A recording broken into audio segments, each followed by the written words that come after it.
Oy, oy, oy. Man, tired. Okay. All right, man. Let's get to it, man. Let's get to it. Buenos dias, my compadres.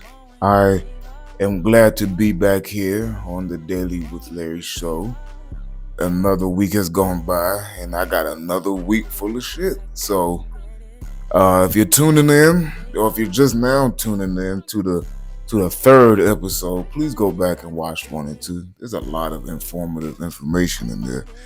But yeah, we're gonna get right on into it. Pause. I need to just pause, bro. So anyway,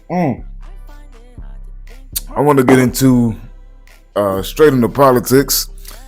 And this week I have not witnessed, but I've seen Kamala Harris and her speech at the concession. No, I've seen Kamala.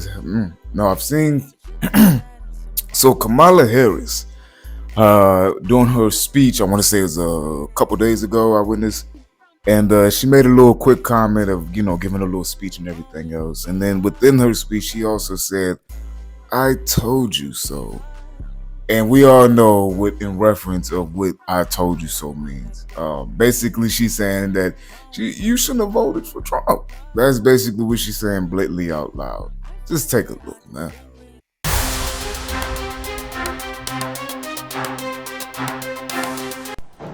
There is a sense of fear that has been taking hold in our country. And I understand it. But we're saying people stay quiet. We are seeing organizations stay quiet. We are seeing those who are capitulating to clearly unconstitutional threats. And these are the things that we are witnessing each day in these last few months in our country. And it understandably creates a great sense of fear. Because, there were many things that we knew would happen. Many things. I'm not here, so I told you so.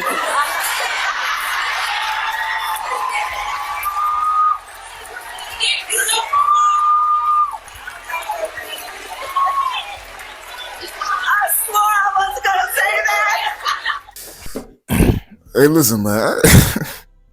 I ain't gonna lie, man.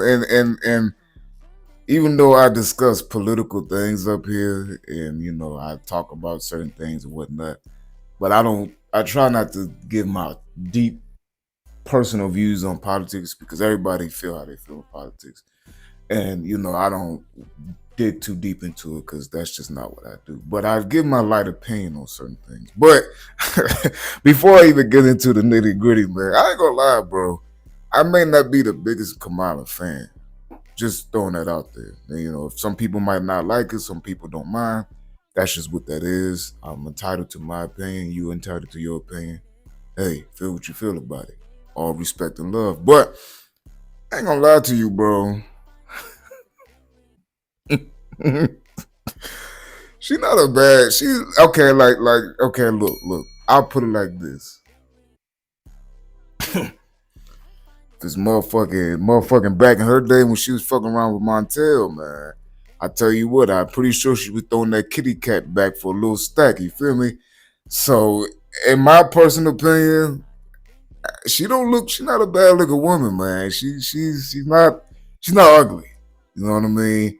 And I'll just say, like, personally for me, I don't really have a type. I don't, but I have I have a certain age bracket that I really like to involve myself with. You know what I'm saying? Like, I like older women, and I usually like women between 30 and 45. And sometimes pushing it to 50, depending on the circumstances. But I ain't gonna lie. I take it down. God damn it. Damn. fucked around and spilled coffee in my notes, man. Shit. Fuck. Anyway, yeah, I'm not, hey. I'm sorry, I keep saying Kamala. It's Kamala. I am so sorry. I apologize. I am so big on pronouncing people's names wrong. My bad. I'm sorry, Kamala. But Kamala Harris, if you wasn't married,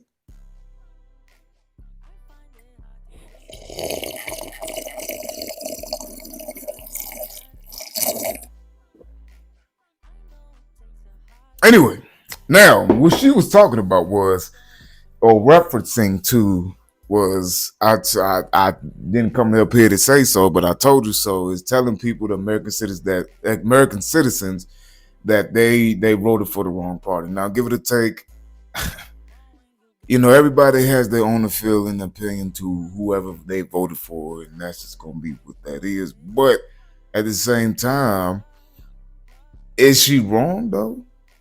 Is she wrong? Now, just because she might be right does not mean that she would have been a better candidate. Let's just stop right here and let me say that, because from her campaign from last year, even though she only had about 3 or 4 months to get everything together, switching out Biden and then putting her in position, the Democratic Party just fell off so hard trying to push their agenda and the thing that they was trying to collectively gather votes from the younger and the older generation. So yeah, I'm not gonna say and say I'm not gonna say and say she would have been a better candidate, but regardless of the fact of the matter is she wrong? Is she wrong? I'll leave that up to y'all. I'll leave it up to y'all to leave your opinions in the comment section below. But yeah. I say, so far from what it's been looking like, hey. China's stock market crash, worst since 2008, since the 2008 stock market crash. Now that's pretty crazy.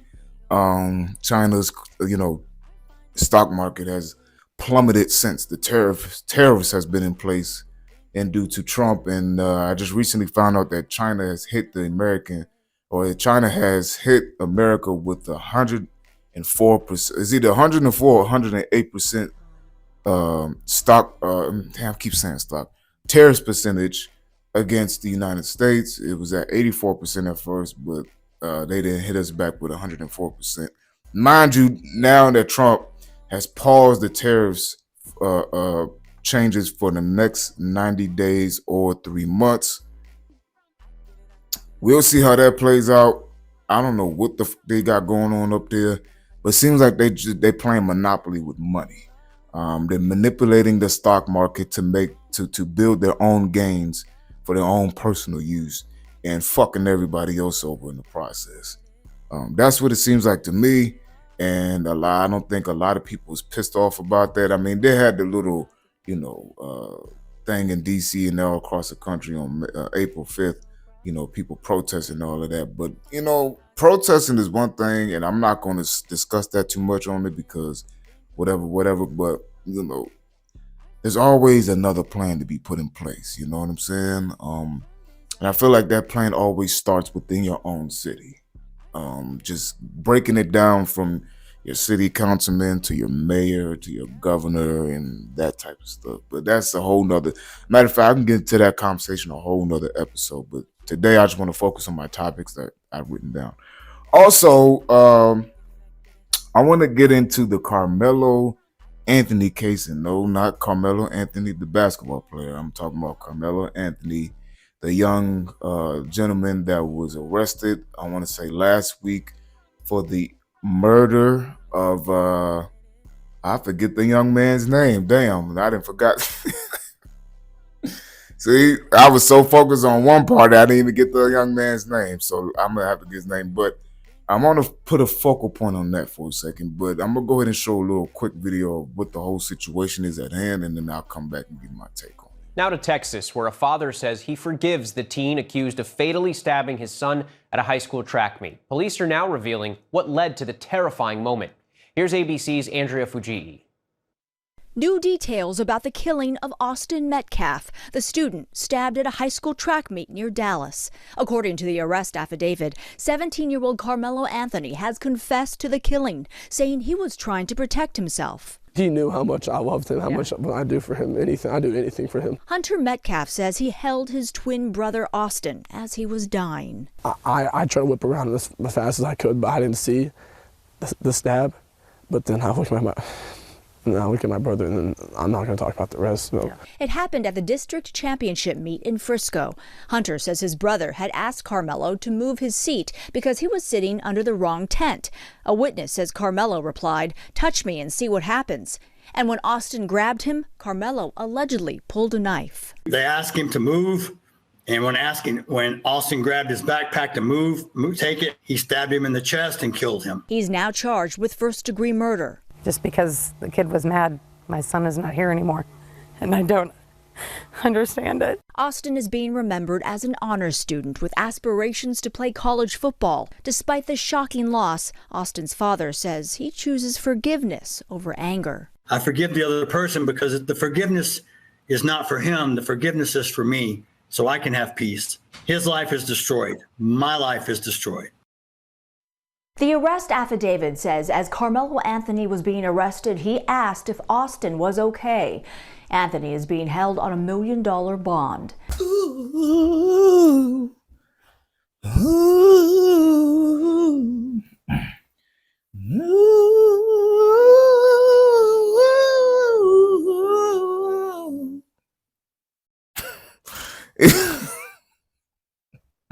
So I be having my little moments, bro. I just be bursting out little melody notes and shit, man. I can't help it. But anyway, listen. So, all right. So to break this down, right? I've seen the video. I've seen the full video, and from start to finish, and they didn't show like the part where they actually got into the altercation where he got stabbed. Austin got stabbed, but from the video, what I've seen is that. Excuse me. What's that boy's name? Was from the video I've seen that Karmelo was sitting down talking to, I guess, another friend of his. There was another person that was there. So it was him, his own personal homie, and then some other guy that he was sitting next to, this white guy. And I'm assuming that they were friends as well at a track meet.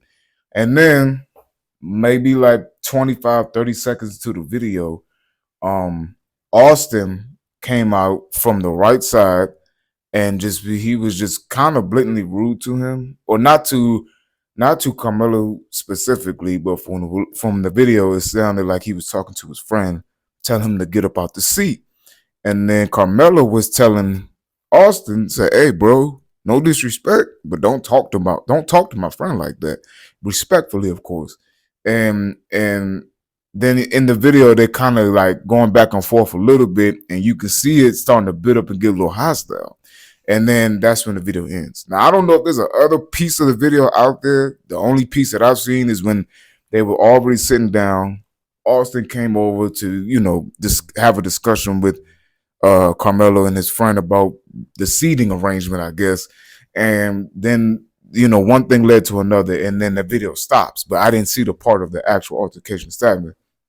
So right now, Karmelo is in custody, and he's being charged with first-degree murder, and his bail is set at $1 million.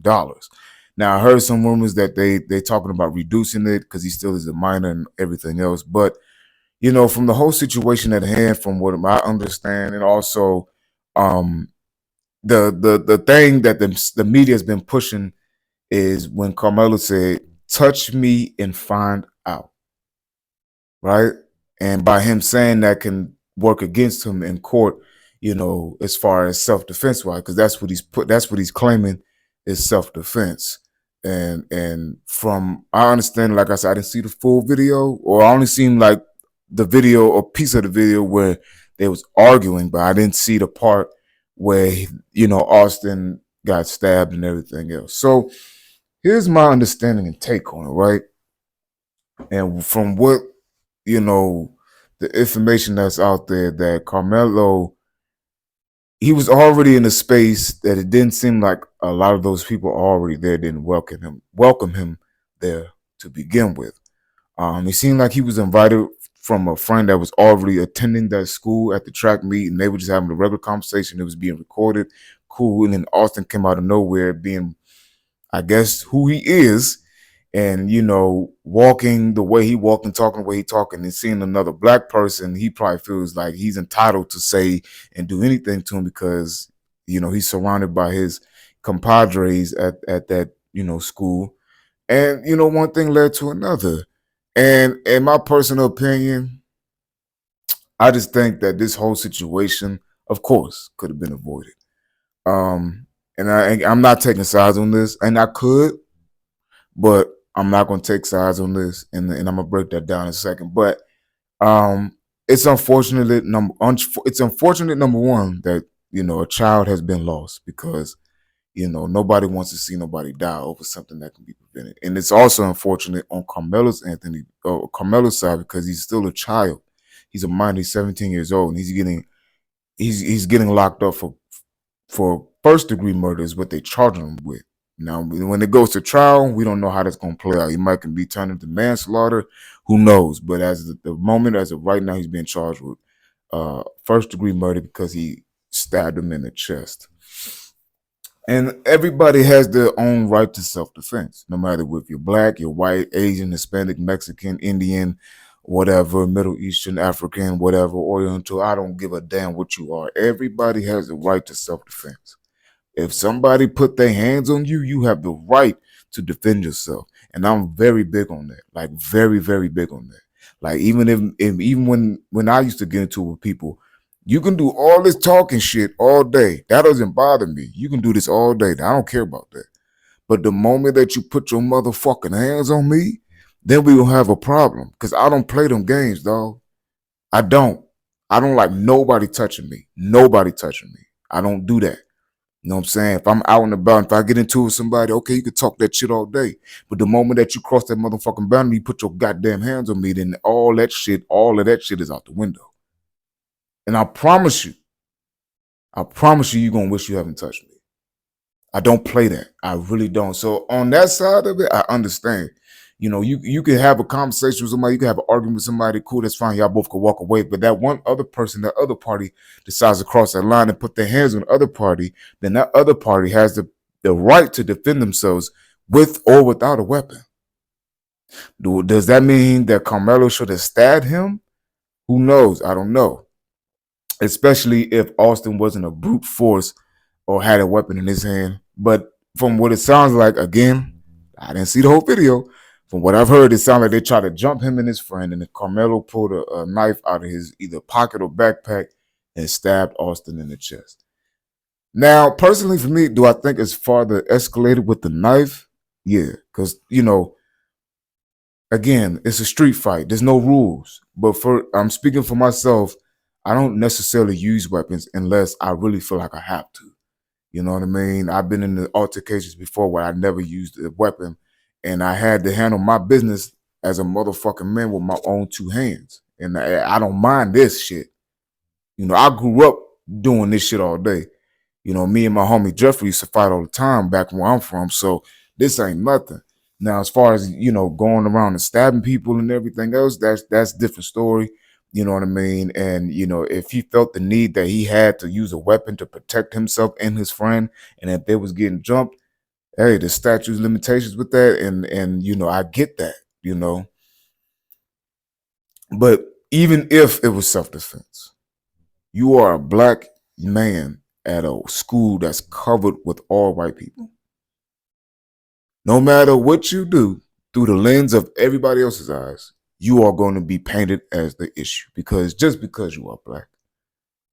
And no, it should not be that way. But that's how reality is. And, again, I'm not going to say anything bad or whatever he should have, whatever, blah, blah. What's done is done. How I'm viewing it as these are two minors, two kids. Kids get into shit all the time. But nobody wants nobody's child to die over it. You feel me? Do I personally think it could have been handled a different way? Sort of say, yeah. But at the end of the day, when you feel like you got to handle yourself in a certain way, and you feel like somebody's coming at you or multiple people is coming at you, then you probably have every right or feel the need to use a weapon. You know what I'm saying? I've had people come at me, try to jump me before. 15 to 20 motherfuckers at one time try to jump me at one time. And I ain't had nothing but keys in my pocket. And I made sure I reached in my keys and grabbed my keys. So just in case it went down, I'm at least poke 2 of y'all in your fucking eyes with this damn key. Somebody's gonna lose an eye today. I'm gonna get my ass whooped, but I'm at least 2 to 3 of y'all going down with me. I don't give a fuck. You know what I'm saying? So in that moment, yeah, use a weapon if you outnumbered. And then from what it sounds like, he was outnumbered, so he used a weapon. And unfortunately, it took the life of Austin. And like I said, nobody wants to lose their child over something like that. So my condolences to the Metcalf family for losing their child. But here's the kicker, though. I've seen this clip of the father, of Austin's father, completely stating, right, that he does not want to make this a race issue. He don't. He doesn't want to make this a race issue. He's basically, the way he was saying it sounded like that it was a bad situation that got worse. He doesn't want it to make a race issue because from where he's looking at it is, you know, it's almost like he knows his son. And that's another thing. The Austin Metcalf, you know, there was rumors going about that he wasn't a good person. He was always getting into shit with him and his brother. You know what I'm saying? He has a rap sheet of shit like this. So it just sounded like he just came across the wrong person, and then it just met him with his fate. You know what I mean? That's what happens. You know, and then looking in through the eyes of some street shit, hey, you fuck around with one person and you keep fucking over people, eventually you're gonna meet your match. And that's gonna be the end of it. That's how I see it. You know what I mean? But we talking about kids here, and I don't want to put it in that lens like that. You know what I mean? Because at the end of the day, somebody lost their life. And it sounds like his father knew that about his own son, and, you know, how they're going to play it out in court, I have no idea. But I'm just getting that little inkling that his father knew that his son was up to no good from the jump. He knew that his son had a bunch of shit with him, or had a history of doing shit like this to people. And he just came across, you know, Karmelo that day and thought he could do the same shit to him, and figured out that it wasn't the case. And now he's in, you know, he's in the morgue somewhere, unfortunately. So at the end of the day, and again, I'm trying to, you know, say the right things, because again, we talking about kids here. I feel like it's unfortunate on both ends. It's a young man, a young child, and I don't even want to say black, but I am going to say black. It's a young black child that fell to the system over something that could have been prevented. And even if they charge him with manslaughter, he's still going to do some time. I don't know if he's going to do time in prison or, you know, county jail, you know, state, whatever.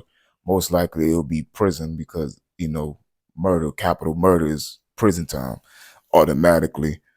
That is a serious charge and offense. But at the end of the day, on Austin's behalf, it's just unfortunate because, you know, he's still a kid, and, you know, you can't go around fucking with people. You can't go around telling people what to do, telling them to move up out of their seat. You don't own none of that shit. You can't do those things.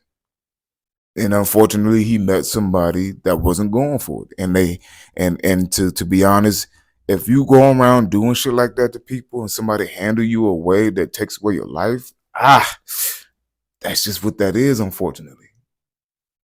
That's why karma is I keep telling people, man, karma is a real thing, bro. Whatever you put out into the world, you will get it right back. That is so true. God sees everything, man. I'm not saying I'm not going to do that. I'm not saying that, you know, God took this boy's life away. I'm not going to even do that, because I know how this is a very sensitive topic.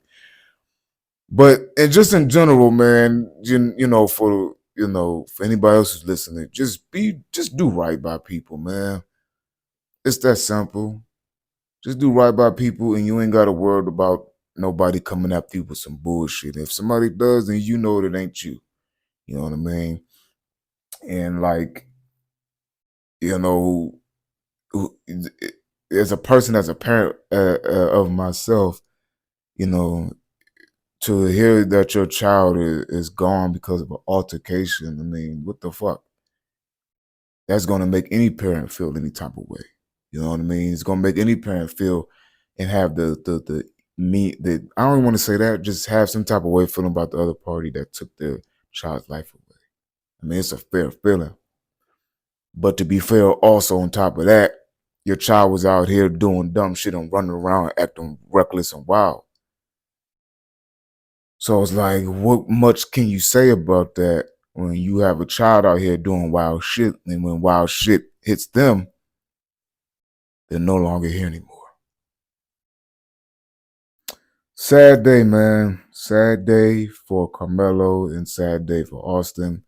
I'm sending my prayers to the Metcalf family because, again, they still lost a child regardless. And I'm sending my prayers to the Anthony family because at the end of the day, they may not physically lost a child, but they have a child that's sitting in jail right now. And, you know, who wants that? You know what I mean? So I'm sending prayers to both families. Hopefully, like I said, I don't know how this is going to play out, but hopefully, you know, it plays out in a way that it works out for everybody. And I don't even know what that looks like, to be honest. It's just one of those situations where it's just like, damn, bro. Damn. So just be mindful how you treat people, how you act, how you move around the world, and be mindful. If you do got to defend yourself, just be mindful also how the outcome could be for yourself. But I understand in the heat of the moment, when you got to get down, you got to get down. You know what I mean? So sending prayers to both families at hand. Now moving on to the good nitty gritty. Michelle and Barack Obama having marital problems. Now, Michelle was on her podcast, and she just started a fresh podcast with her and her brother. I forget the name. I'm so sorry. But she went up there on her podcast just giving her explanation on how she felt about her husband, i.e. Barack Obama, and their marriage between his presidency while he was president for the 8 years that he had his term. And, you know, she was just explaining it with some rough patches along the way. I'll let her explain it better than I can. I still find time to, you know, give speeches, to be out there in the world, to work on projects. I still care about girls' education. You know, the library is opening in a year from now. There's certain things I am and am not doing with the library. But the interesting thing is that when I say no, for the most part, people are like, I get it, and I'm okay, right? And that's the thing that we, as women, I think we struggle with, like disappointing people.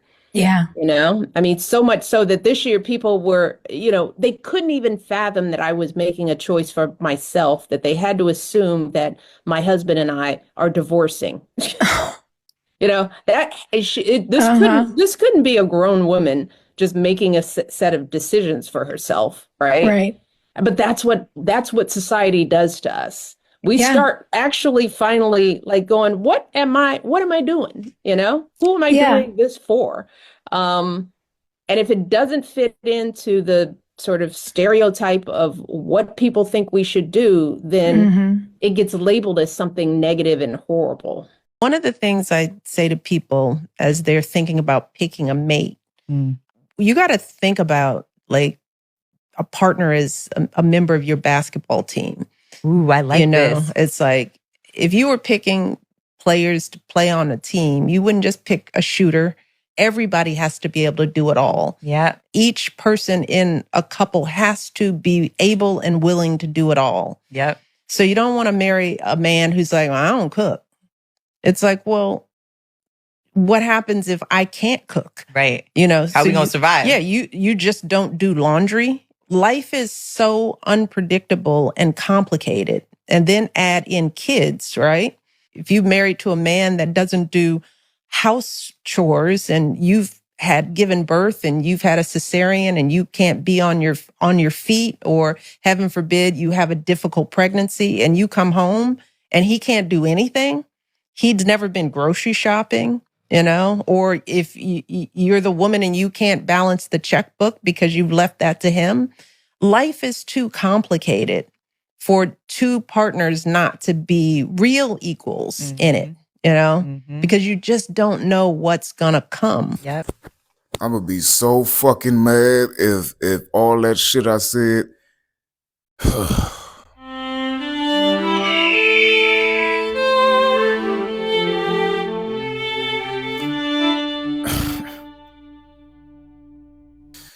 So it sounds like to me that Michelle.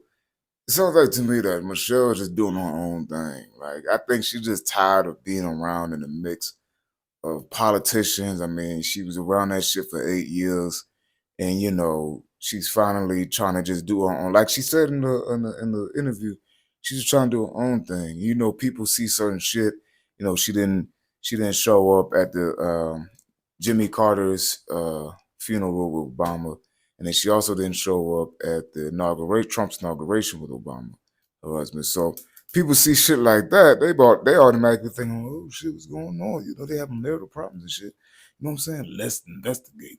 So of course, from the outside looking in, it could look like that. And who knows, they probably was going through some shit. But that's just any other marriage or any relationship, man. Like, you know what I'm saying? Like it's just because they are prominent folks, in the public eye because, of course, a former president going through his shit with his wife, that the tabloids and media gonna eat that shit up like a motherfucker. And yes, I'm going to utilize that information and put it up here too, because this is what I do. But the difference between me and other tabloids is I don't try to just spew negativity. I also try to mix it with positivity or just do positive shit altogether. Because I'm not really into like putting out negative shit and then try to create rumors to get views. And nah, man, I don't do that. But anyway, you know what I'm saying? I think personally that Michelle is just like I said, she just want to do her own thing.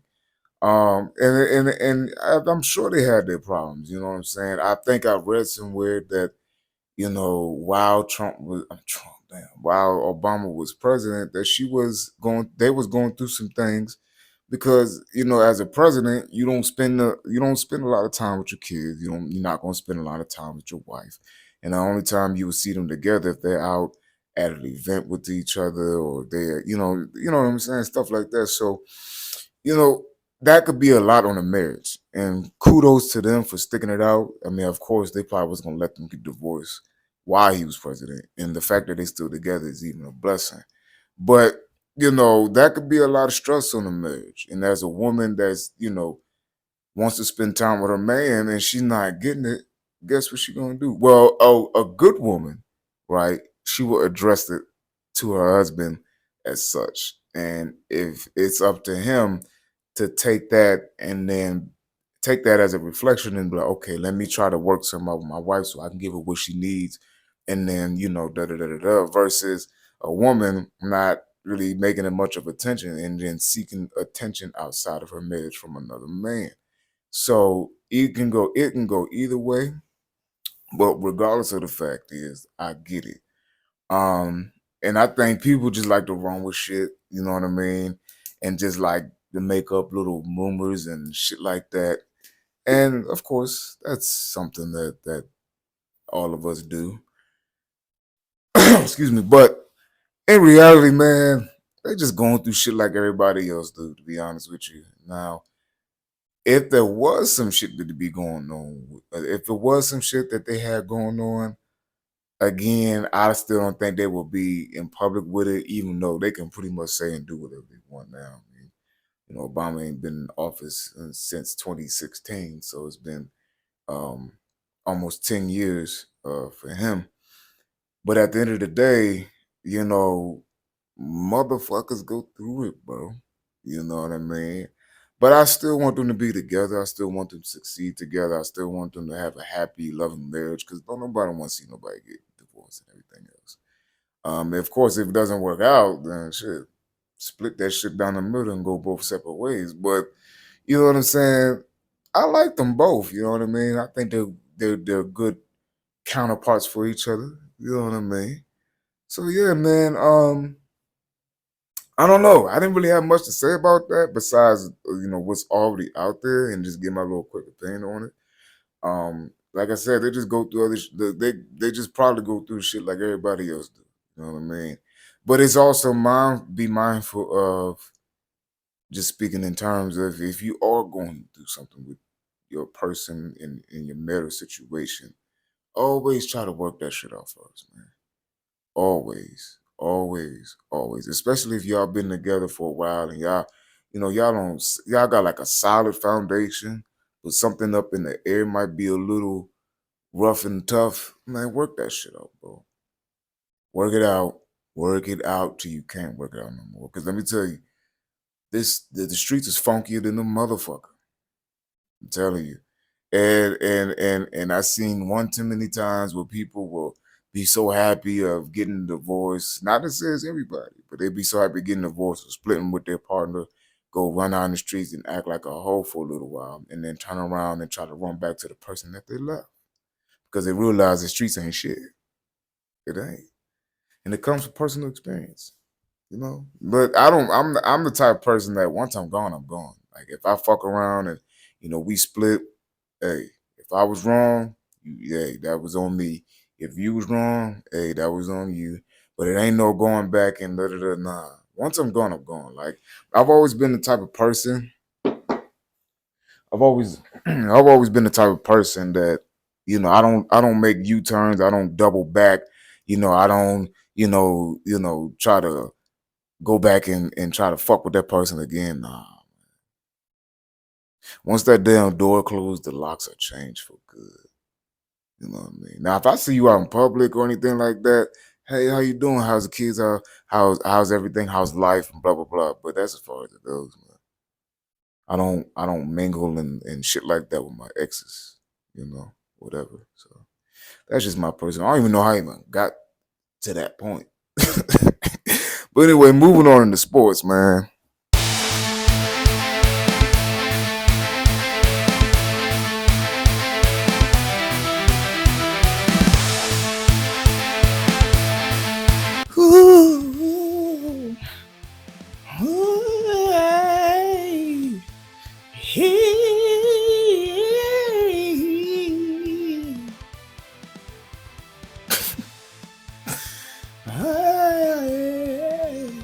Anyway, shout out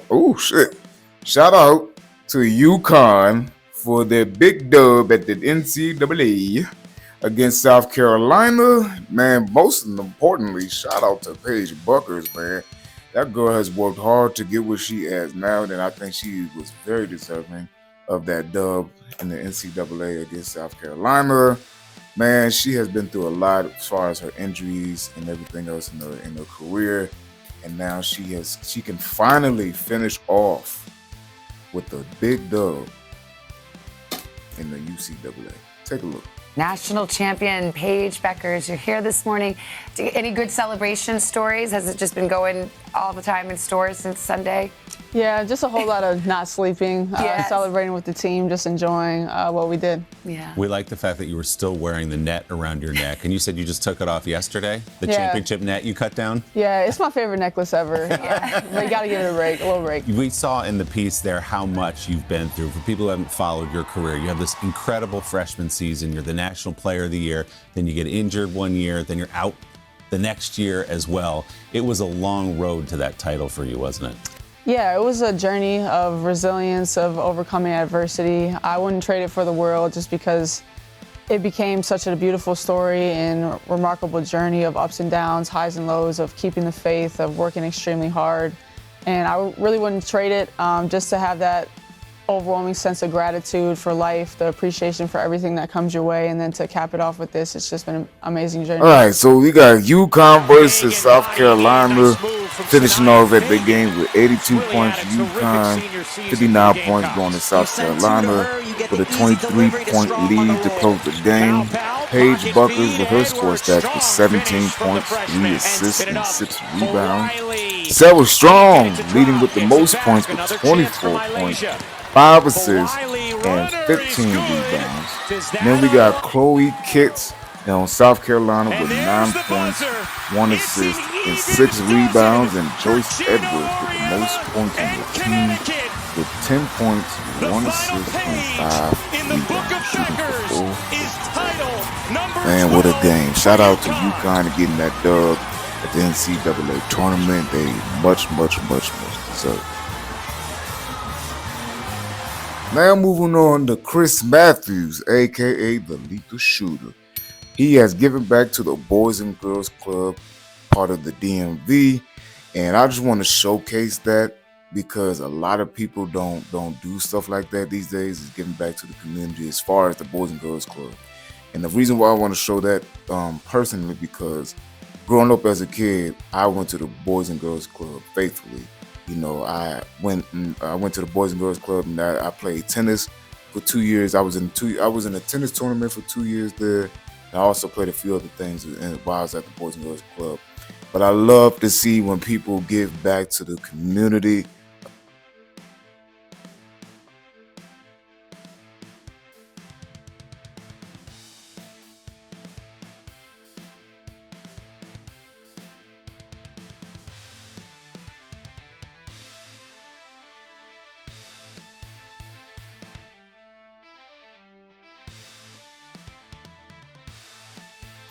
So yeah, man, like to come back into your community and give back to, you know, the first Boys and Girls Club that you attended to as a child, you know, means a lot. And that means a lot to me because, like I said, I grew up going to the Boys and Girls Club coming from where I'm from. And, you know, that was like the center mecca where all the kids in the neighborhoods can go to do a plethora of other things and get to learn things, get to know each other, playing the basketball tournaments. I don't think ours had a football tournament, but we did have a tennis tournament as well.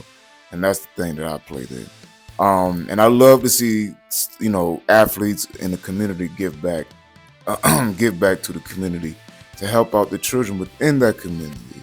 I love seeing positivity, like positive stuff like that. Now let me tell you about my Boys and Girls Club, man. Mine was low-key little ghetto. And the reason why I say that is because my Boys and Girls Club was down the street from my neighborhood, but all the project kids, that was where all the project kids went. So you had my neighborhood, which is the village, the kids from the village went there. Then you had the kids from uptown, and then you had the kids from the old projects, and then you had the kids from the burg. So now, picture a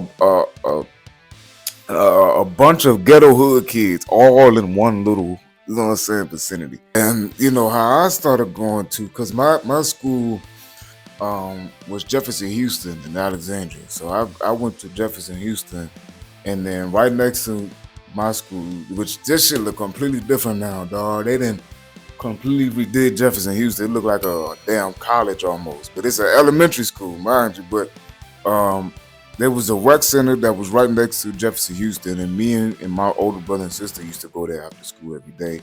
And then from there, my mom took us out of that and put into the Boys and Girls Club, which is literally down the street. So, you know, transitioning from that to that and everything else, but it was just so much fun. And that's the thing about growing up in the city, is like there was so much to do, bro. Like we didn't have to go far out to go have some fun. Like literally, the first 9 years of my life literally consisted around 1 to 3 block radius around my neighborhood. You had the village, which was my neighborhood that's set on the corner of Princess and West. So for anybody who don't know me, if you notice on my stories or if I post on my Instagram, I be saying PNW 332. That means I'm talking about my neighborhood, Princess and West, door number 332. And then right next to my neighborhood was my school. And we used to walk to school every day because, bro, it was literally a fence, literally just divided my neighborhood from the school. It wouldn't even take us 5 minutes to walk to school. And then from up the street was the Boys and Girls Club, and we used to go there every day after school, bro. And I'm telling you, bro, we used to have so much fun, man. Listen, they used to have like spend the night. at the Boys and Girls Club, right? So check this out, little short story time and shit. So, you know, like I said, at the Boys and Girls Club, we had all the hood kids that would go there, right? So all the hood kids on the east side of Alexandria would go to the Boys and Girls Club. So when they had spend the night, that means all the kids in the neighborhood can spend the night at the Boys and Girls Club. And it used to be so much fun. They used to order pizza. We used to be in the gym playing basketball like 10:30 at night. We used to be playing games, all type shit. And this is when the what was that game? This is when Nintendo 64 just dropped and the Sega Dreamcast. The Dreamcast joint was just popular at that time. Like if you had a PlayStation 1, a Dreamcast, or a Nintendo 64, you was lit. And then they had all of them. So we used to play games and all that. So check this out, right? So for years, right, this was going on. So around maybe midnight to 12:30, that's when they made us all like lay down and go, sleep and shit. That was the cutoff time for everything. So so in the middle of the night, right, somebody, and we still don't know who it is to this day. I never figured out who it was to this day. But for years, somebody was going around while everybody was asleep, putting mustard in motherfuckers' ears, bro.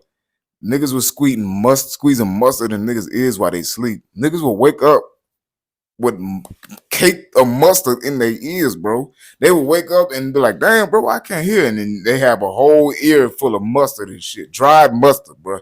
And I'll never forget, bro, I got caught one time. A motherfucker put mustard in my ear, bro.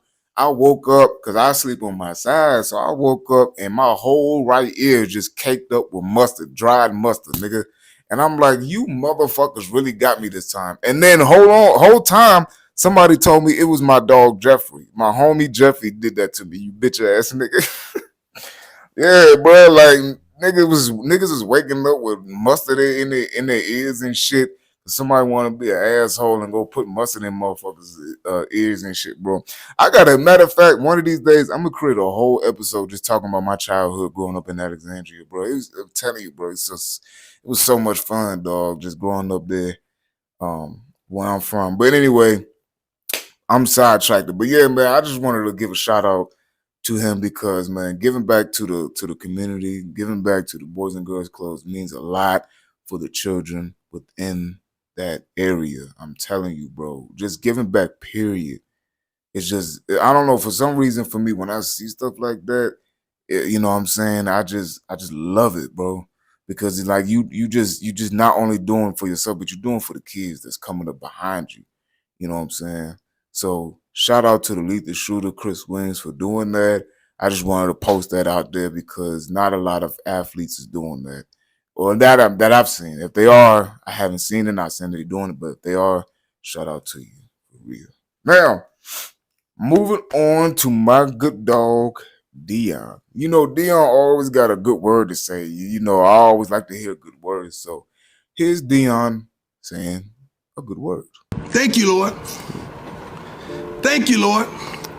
Thank you, Lord. See, we need to say that sometimes without preceding asking for something. Thank you, Lord, just because. Thank you, Lord, because you are who you said you are. Thank you, Lord, just on the strength of. Let's thank God because he is who he says he is in this world of lies and misrepresentation. God is consistent. God is present. God is everything and all things. What he's not, he is not a genie in a bottle, awaiting to grant your wishes and your commands. He don't get down like that. But what he is, he's relational and he's love. Let me say that again. Thank you, Lord. Let's thank God because he is who he says he is in this world of lies and misrepresentation. God is consistent.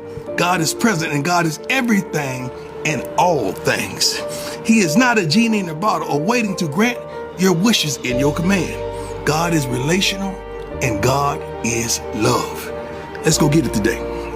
Thank God just because, on the strength. Try not to ask for something every once in a while.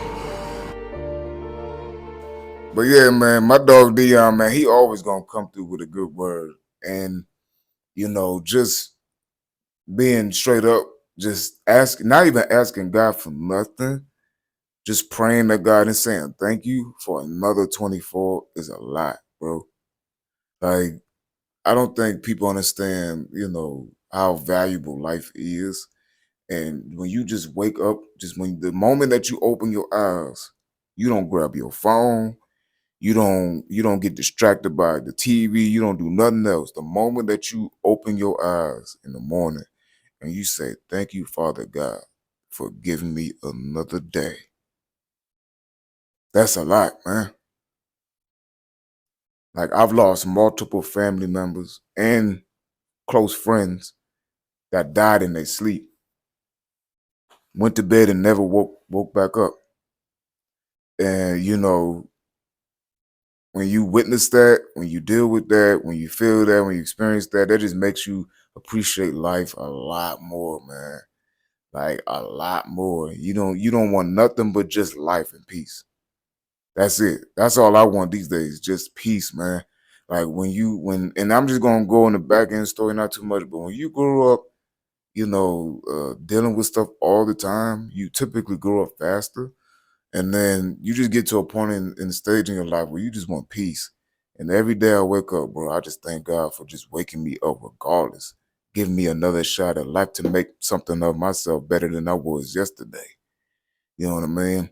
That means a lot to me, at least. I don't know if it means much to anybody else, but to be able to wake up and see your family again, to see your kids, to see your friends, to appreciate the folks that you have around, to be useful, to utilize your skills and set tools that was given to you by God and help others.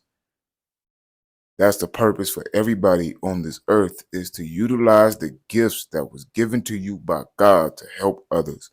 Whatever gift that you carry, it was given to you to use to help others. That's why everybody has gifts that are different from others. Your gift is to help somebody else. That's it. Of course, you fulfill yourself with your gift, but your gift also can help others as well. So just to just to come back from certain adversities in my life where I could have lost my life and everything else, I have no other option to thank God and not asking for shit. Excuse my expression, but not asking for nothing. He gave me 24 hours. It's up to me to utilize that 24 for something greater. What else can you ask for? I know some people wake up in hell every day, wake up in shit, but it also depends on your perspective.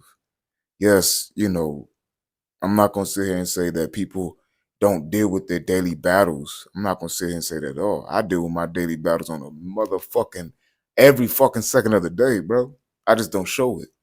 I carry my weight well. I carry my issues and my battles well. You know what I mean?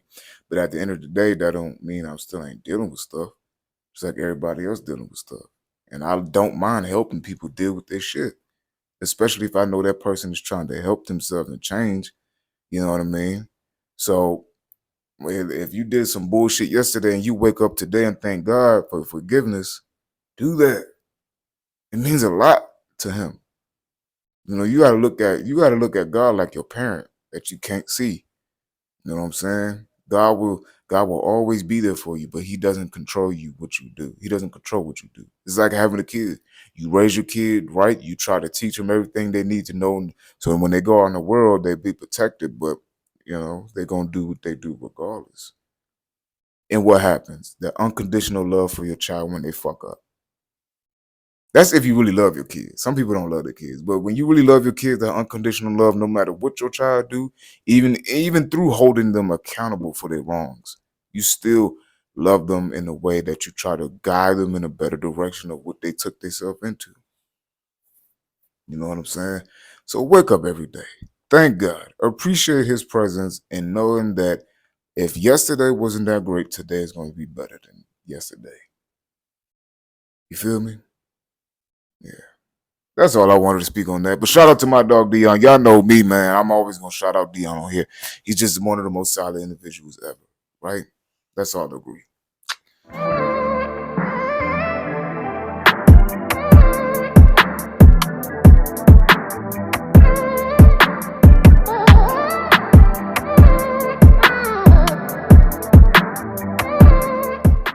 moment I've been waiting for, man. Man, this is new artist, man. I don't even want to say he's new, but he's new to me, and I've just discovered him maybe about a month ago, not too long ago. But man, like his music, bro, just excuse me, his music just resonates with me. You know what I'm saying? When I listen to him rap, and he just be talking, like, bro, I'm like, damn. Let me tell y'all something. I don't like music that I could resonate with. And I know that sounds crazy for me to saying that, but I don't. And the reason why I don't, because a lot of the music that I resonate is associated with pain and struggle. And you know, when I hear music that reminds me of a time in my life where I was going through it, and it just relates so much, it's like, damn, bro, that shit just hit so hard. Pause. That shit just hit. You know what I'm talking about? And you know, a lot of his music and his lyrics just hit. Who am I speaking about? Just talking about Belly Gang Cushington. He is a rapper out of Atlanta. I don't know how long he's been rapping, but I discovered him like a month ago. But I think he's been rapping for a while now. And I'm not even going. Well, out of his own words, he's a biracial rapper. But of course, on the exterior, he looks white. You know, look like a white man with ginger hair. But let me tell you something, dog. Don't seem like nothing of white is about him. I know some people gonna feel about him saying nigga and all that, and you know he looks white. Hey, that's your personal opinion. That's cool. That's fine. But personally, for me, I don't really see it that way. The nigga got a black father, or a full black father that he grew up with as a child. You know what I'm saying? So his whole life is based around struggle within the projects, within the hood. You can't take that away from him just because of how he looks on the outside. Like you can't take away from somebody who how they grew up. They just know what they know, and how he grew up is what he know. And fuck it, bro. I'm just talking too much, man. Just listen to this shit. Just listen, man. Hey, she be like, baby, my mama had told me don't do it. I put it on pause. I ended up broke. I put the bricks in the back of the Buick. I work from the laws, hit it to the floor. I put my hustle in front of my bitch and it starting to fall. I'm losing my hope. I put the phone on speaker like damn. I put in my all. I'm losing my hope. Baby, don't do it. Baby, don't do it. I go to the hood, get this paper, run through it. I scam in the bank with a fake and withdrew it. I caught me a case and I can't go to Truist. I caught me a lick and I put on my hood and I robbed me a nigga. I got on my bullet. Count on this paper. I got addicted to taking, man. I tried to stop it, I couldn't. Yeah, I got addicted to drugs. I wasn't taking them, I got addicted to talking to plugs. I like a bitch who a good girl addicted to talking to thugs. I like a lawyer who come in the courtroom, he ready to argue, he got on the mug. I was on 23-hour lockdown. I got addicted to talking to bugs. They were my friends. I swear to God, if I beat the little case, I'ma stop it. I'm never gonna pop it again. I'ma put down all the scares and the drugs. I swear that I'm never gonna shop it again. I'ma put down. Hey, shoot dice, 0.5. I go 4-1 for the pole one. Bitches open up they mouth and let us pull one. In the section with some thugs to get they hoe on. Nigga, this a gangster party. We came in to throw ones. Yeah, we came in to break up all that other shit. Real trap, nigga, I can't stop it. I can't fucking quit. Real trap, nigga, I just triple up and double shit. Real trap, nigga, I can't never ever love a bitch. Yeah. I be shooting dice, my bitch be calling, messing up my shot. I be getting money, I'm kinda scared to bezel up my watch. The feds be stalking me, my P.O. scared for me to go out. She say I be getting too hot, and she right. You know she on payroll, she better let me know what's going on. I be eating that Lucky Pounder right up the street from going home. I be cutting the stove on that work on the thing I'm throwing. Dog had the whole highway shut down. Dog had the whole highway shut down to take that footage, man. Ain't nobody doing it like that. Ain't nobody doing it like that. I ain't gonna lie to you.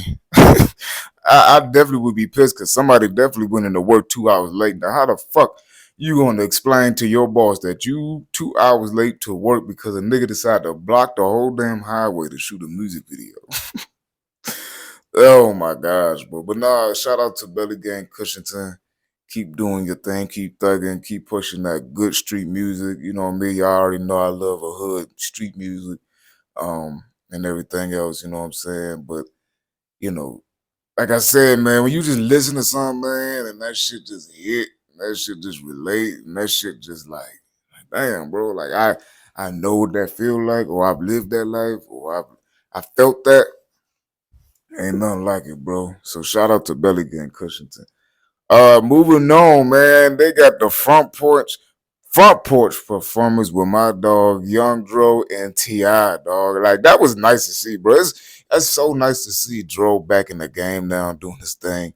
And you know, he's been through a lot with his drug abuse and in his career in his past, but just to seeing him recover and getting back into the groove of music and living his life in peace with all the, you know what I mean? Just seeing that and him and T.I. getting back together, man, just reliving those old days, bro. It's nice to see, bro. I love to see the old rappers. I don't even want to say old rappers. Rappers from my generation still making it on the scene and getting connected with the younger generation, man. I love to see it, bro, because I feel like just because you're a rapper doesn't mean your career can be over, you know, at a certain time. You know what I mean? Why can't you still perform the same songs that you made 20 years ago and make money off of it? You know what I'm saying? And especially us in the black community, we like to toss niggas to the side when they not hot no more. You know what I'm saying? So I love to see, you know, some of the older rappers from my generation still making it back into the scene and, you know what I'm saying, making money off the music they made 15, 20 years ago and doing their thing, bro. So it's such a blessing. But enough of me talking. Y'all know what to do. Take a look. You know what the hell going on. Hey, let me see you. Hold up, boy, let me see you pound. Yeah. West side, zone one, Bankhead, homie, let me see you bound right to left and let your shoulder lean, let your shoulder lean, get it right, two-step and let your shoulder lean. Hey, hold up, hey, Dro, let me see you bound right to left and let your shoulder lean, let your, get it right, two-step and let your shoulder lean, let your shoulder lean. Hey, who you is? Hey, look, Dro, I'm clean in this bitch. Now I'm finna shoulder lean in this bitch, nigga, buck. Carbon 15 in this bitch. This Grand Hustle team of kings is getting rich. I lean and get lit. Lima being 6, I take breath. The opposite of Primatine miss. I ride 26 and let my 9 screen flip. Trophy watching Oprah Mac 9 and being clip. This a triple black phantom, nigga, now these tip. These lucky charm diamond, nigga, now these flip. Hey, bounce, hold on, okay. Then I let my shoulder lean. And I bet my car talk. And I bet my motor clean. Suicide door, brown rover look like poking me. Everybody know me in the club, cause they smoking me. Dro, oh, they scoping me. Ice come from Boca Raton. 100 carat, have a phone for a neon. Red, black, and white Chevy, now Ryan Neon. Put them lights up in my rim, now Ryan Neon. Our cars look like Creon. Hoes know on the man, though. I can show the late. Oh, no, I let me see you bound right to left and let your shoulder lean, let your shoulder lean, let your, boy, get it right. Two-step and let your shoulder lean, let your, yeah. Hold up now, let me see you bound right to left and let your shoulder lean, let your, boy, get it right. Two-step and let your shoulder lean, let your, Man. Ooh. Great performance by my dog Dro and T.I. Shout out to them. Hopefully they can keep running with the success of this new reform found success that they, you know, they've built upon, you know, trying to move into a better life with Dro's and that's a performance, man. I love them porch performance, man.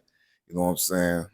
When the artists come through and just re-perform their songs and the band just be playing it, you know, put a little go-go mix on there. Love it, bro. Love it. Shout out to them. But now I really want to get into this next clip. And it's this man on the street talking about, you know, being aware of certain things coming into your life as a man, but not only as a man, but as a black man, specifically. And I just want to say as a man specifically, because it goes for all men. Just being aware of how things come to you, knowing or having discernment to knowing what's for you and what isn't for you. Just take a listen. There are three things the black man especially got to be aware of: sex, money, and opportunity. When the devil comes, he come at you with one of those three, sometime all three. And if you ain't true to what you claim you about, you gonna fall victim. I'm sorry for you brothers that's going through it, but to your own self, you got to be true.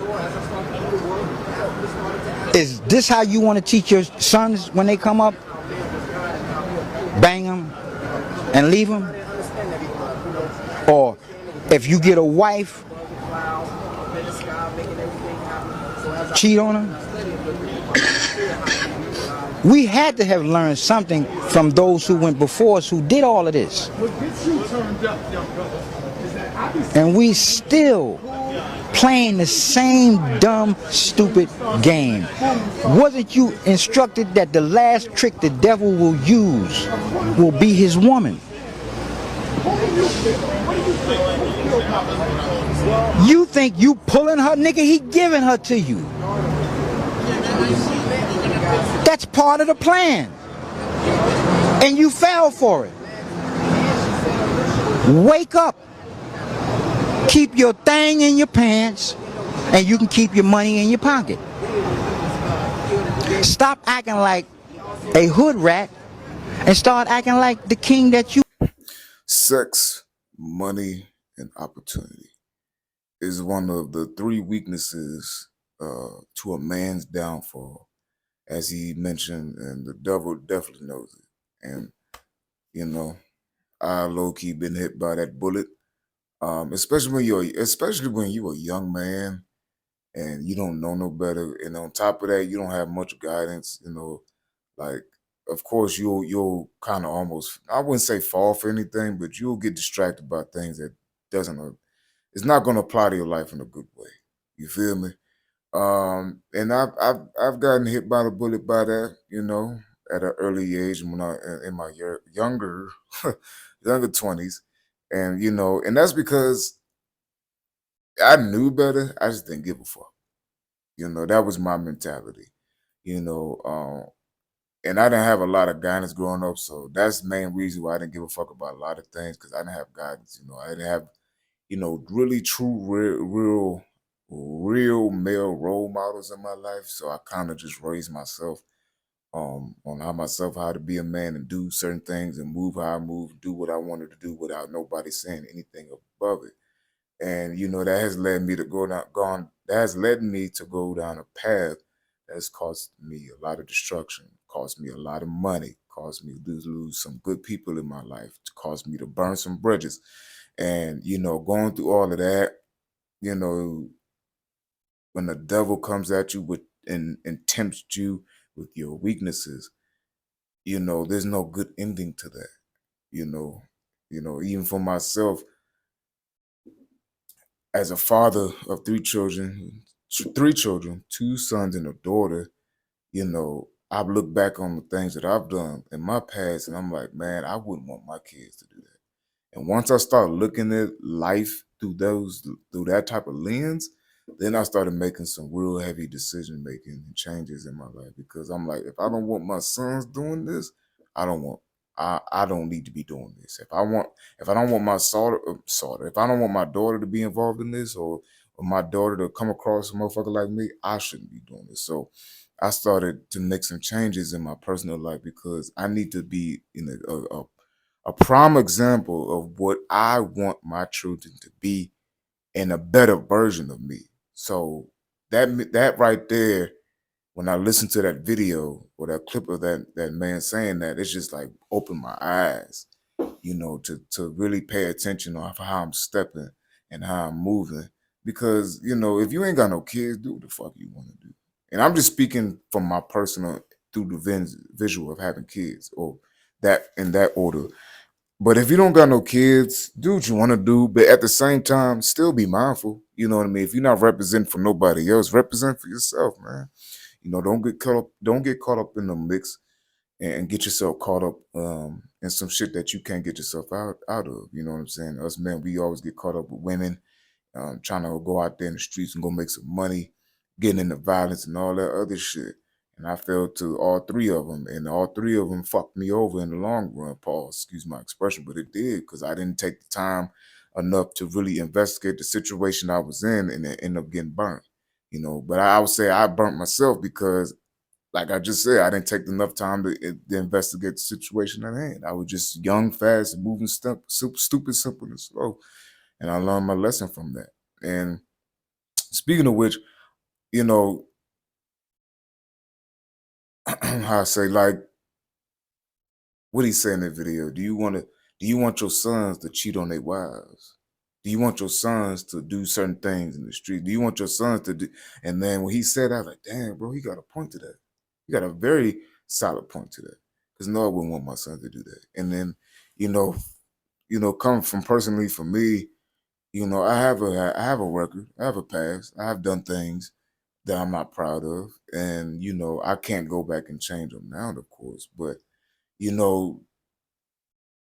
I feel like nowadays, after going through all of the bullshit and making the life lessons and mistakes and shit like that, and y'all know me, I'll get to rapping about shit like this for a minute, but I'm gonna just try to keep it short and sweet. But you know what I mean? Treat you if you're a young man, and I've seen it a lot. I'm starting to see it a lot nowadays, that a lot of younger men are treating their women really nice and right.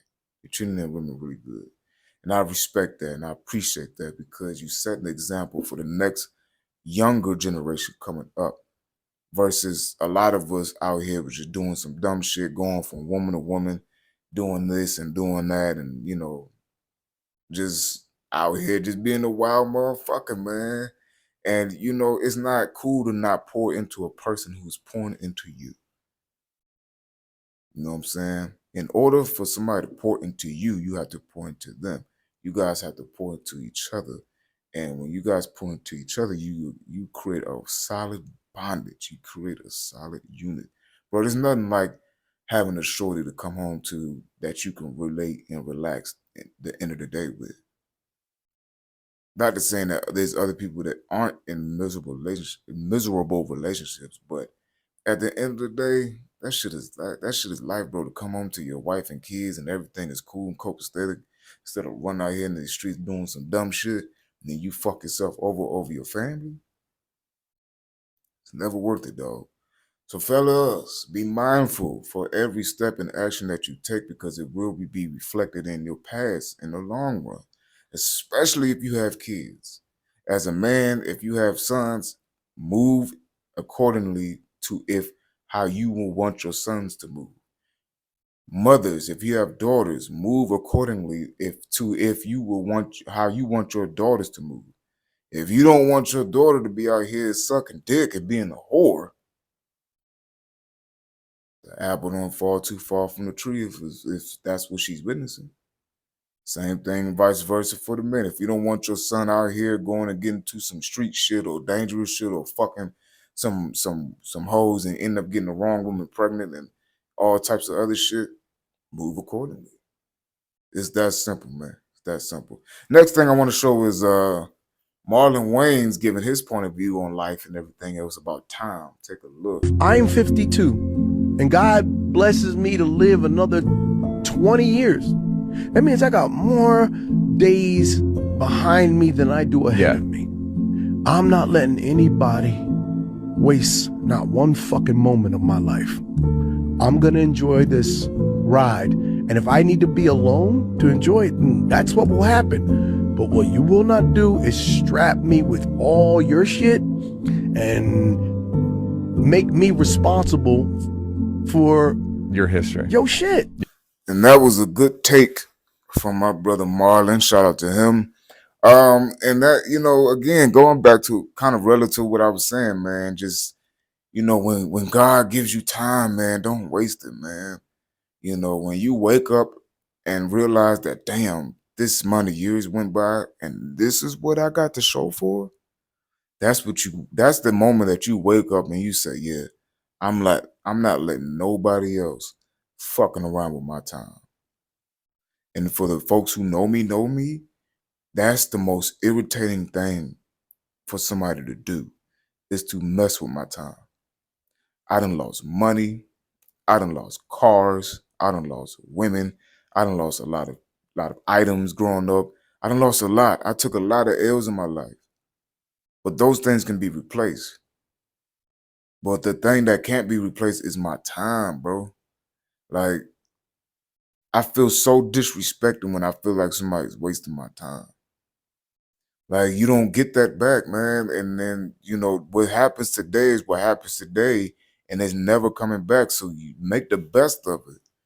You be around people who appreciate your time. Time is the most valuable thing you can have before anything. Anything. When God gives you more time, that is the golden ticket. Fuck the money, fuck the women, fuck the cars, fuck the clothes, fuck all of that shit. Those are possessions that you can replace if you was to lose those things. You can't turn back the hands of time if you lose that. If you get locked up and do 5 years, you never getting your 5 years back. I mean, everything happens for a reason. Of course, I believe in that. But at the end of the day,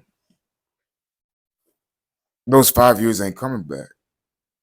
Don't waste your time with folks who can get you caught up. Don't waste your time with folks who don't value you. Don't waste your time with yourself doing some shit that's gonna get you in the mix of something that you can't even save yourself from. I know a lot of us don't learn that until it's too late, but I'm here to tell you that please be mindful of that, because I've wasted a lot of time, and it's too late for me for certain things. But I still got time left that God has given me to make those things right and to do better moving forward.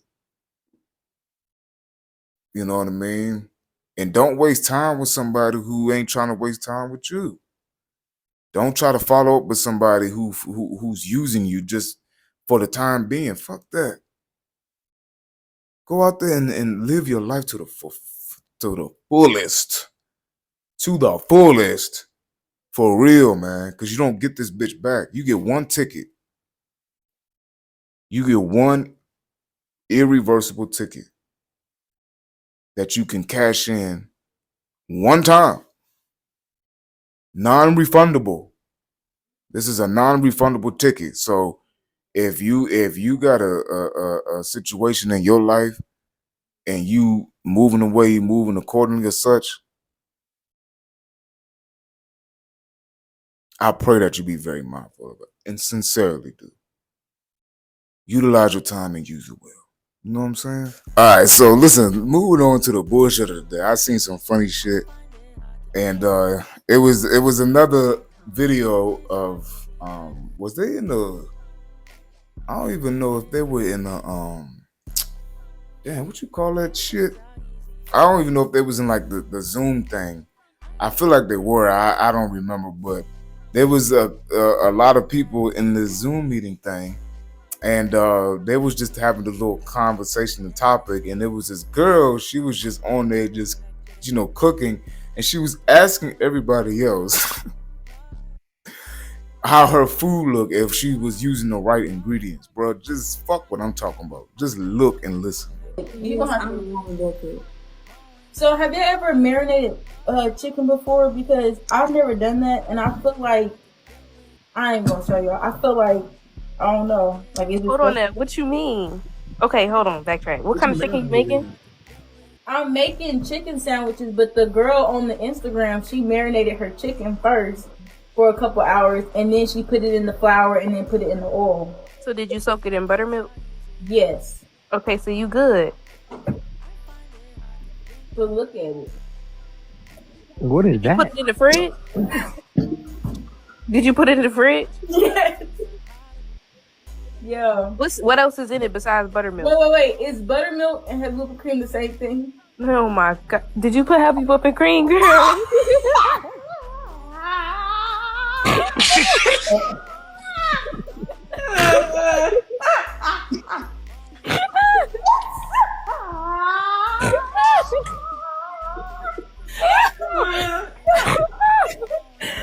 Who's snoring?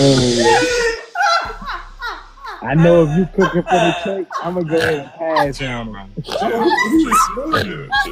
can mess up a repast with some cooking like that. You messing up a whole repast with some cooking like that. Heavy whipping cream on the chicken. I'm stuck. I ain't heard that one before. What?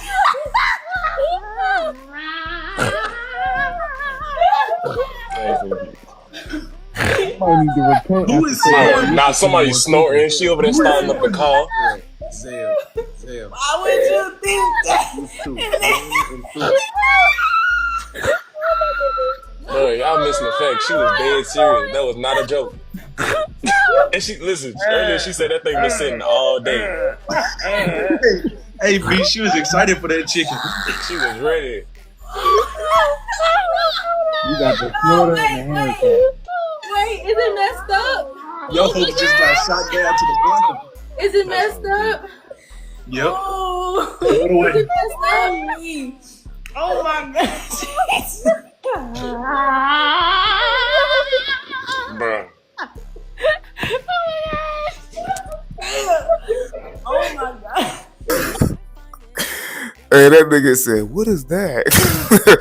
but no, that baby said, "Isn't buttermilk and whipped cream the same thing?" Oh my god, bro! Like, oh my god! If you don't know how to cook, stay your ass out the kitchen. God damn it, bro! Like to mix whipped cream and buttermilk and to say that they are the same thing. SOS. Somebody send SOS for that baby. Hey, look. I give her the effort for trying. I give her, at least she's trying, right? At least she's trying. I will always give people effort when they try, but god damn it, whipped cream and buttermilk marinated on chicken, and she left that shit in the refrigerator, and it looked like glue. It looked like Elmer's glue on that goddamn chicken, bro. Cause pray for that baby. Anyway, listen. Moving on, cause I can't. Next clip is it was a panel of folks on a podcast, and the topic of discussion was, do nice guys finish last? Take a listen. Thing is, women don't want good men because they're boring. You don't think that somebody, if they don't Hold have on, excuse me. Can you repeat that? Women don't what? Women don't want good men because they're boring. And women typically pick over those good men, and they deal with the bad guys and the heartbreakers. We gotta say some. What's a good man? You have to say we gotta say some. Can we? What's a good? So man? how about this? I'll go a little further. You know, Please. I love to expound. When you're growing up, when you're in high school and college and all of that, you don't want the Poindexters, you don't want the nerds, you don't want the dude with the suspenders on and the glasses. You don't. You want the jock, you want the football player, you want big dick basketball jockey. Those are the ones that you want to date. Women don't appreciate nor do they like good guys until usually they're washed the fuck up, and the guys that they really want don't want them anymore, and so then they settle for the guy with the Dockers, with the high waters on, with the Sperry boat shoes on. The one that doesn't call it leaving a tip, but he calls it gratuity. You start to like those guys when the guys that you want start to view you for what you actually are. You have babies with the drug dealers, cop killers, football players, jockeys, and then once they discard you, now all of a sudden the same man that could never have access to you, now you marry them and date them for stability. Because nobody likes the good guy, because good guys finish what? Last. Every fucking time. So here's my little quick take on that. You know what I'm saying? Do nice guys finish last? And going off of history, yeah, they do.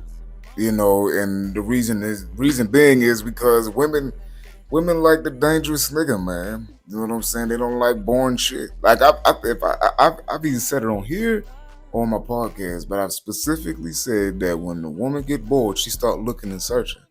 She really does. Like something about when a woman is at the very, you know, that preteen years up until when they hit probably 30, around that age is when they go and get excited about the bad guy, the dangerous guy, you know what I'm saying? The nigga that's always gonna keep on their toes and shit.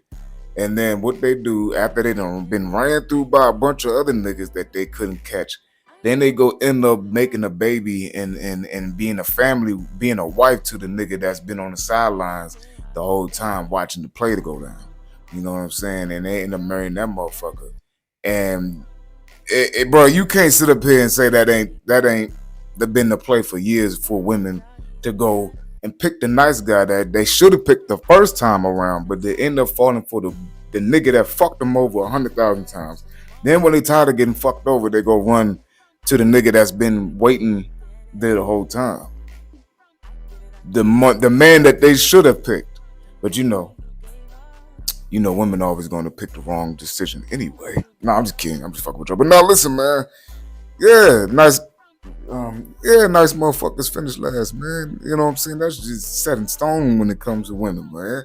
You know what I'm saying? That's why I keep telling niggas, bro, keep your woman excited. Keep her on her toes, because the moment she start getting bored, she gonna start piecing and looking for another motherfucker to replace you. It's the basic best way I can explain it to you. Women love excitement. Women love inconsistency when it comes to emotions. You know, they don't know if the motherfucker love him or not. They don't know if he's cheating or not. They don't know if he's coming home or not. They don't know anything. But that inconsistency of that stress, for some reason, they love that shit. They do. You know what I'm saying? They will always keep running back to a nigga that's only gonna give fill their glass up halfway full, but never fulfill it all the way. They do that all the time, bro. So if you a nice guy, and don't get me wrong, I'm a nice guy too, but I'm a nice guy in my own motherfucking way. I'm a nice guy that don't play fucking games. I'm a nice guy that don't bullshit. I'm a nice guy that don't play the tip for tab shit. Bitch, I will let you know in a hot ass minute that if that's the type of time you want, trust and believe me. Trust and believe me. I will give you a time of your fucking life that you ain't gonna never get back. But yeah, man. Leave your opinion in the comment section if you think nice guys finish last. And it ain't no thinking. They just do. You know what I'm saying? So yeah. Last clip I want to show before I end out the show is Gary on the podcast having a quick question and discussing his marriage. And one of the interviews asked him, you know, how long he's been married, and then he also asked him on top of that, was he faithful through all those years? Take a look. To cheating, bro. This year, that's my goal. That's my goal for 2019. 16 years. How long you been faithful?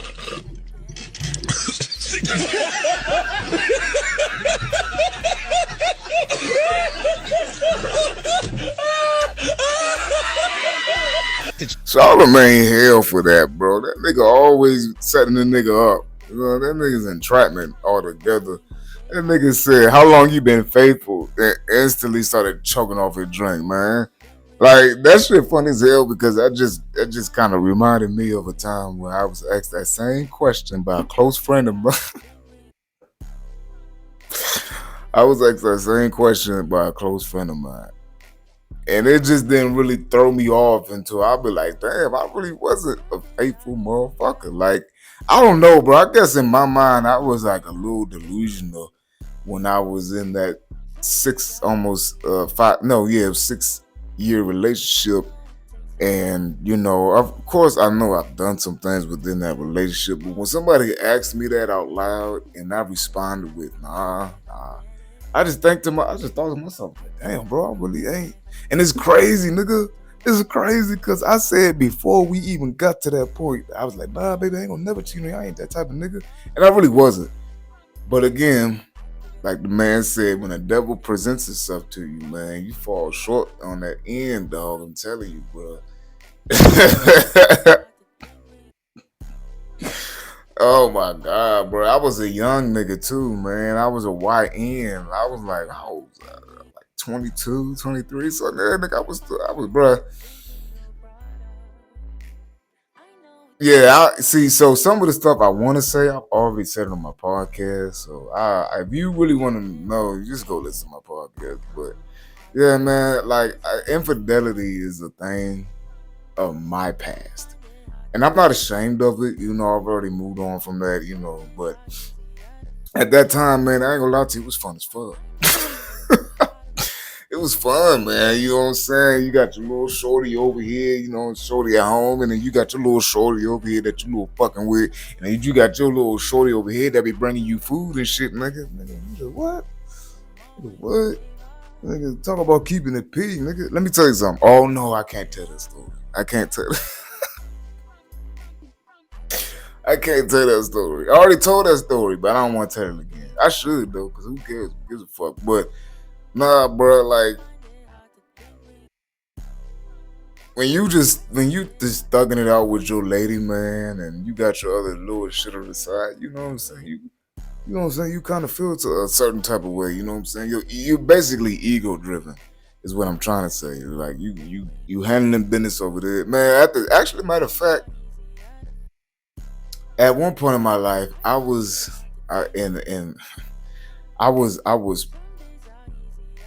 paying bills over here, all the while paying bills over there. I'll leave it at that. And that's gonna wrap up this episode. So I appreciate y'all for tuning in another week with your big dog Larry. Little Larry's what they call me. But nah, I appreciate y'all for rocking with this thing for another week. And I'll definitely keep y'all updated on the latest of the latest of the latest of the latest throughout the week. So thank y'all for rocking with your dog. I appreciate y'all. This is your dog Larry signing out. I find it hard to think when you're broke. I find it hard to think when I find it hard to think when you're brought up. I know it takes a heart to break.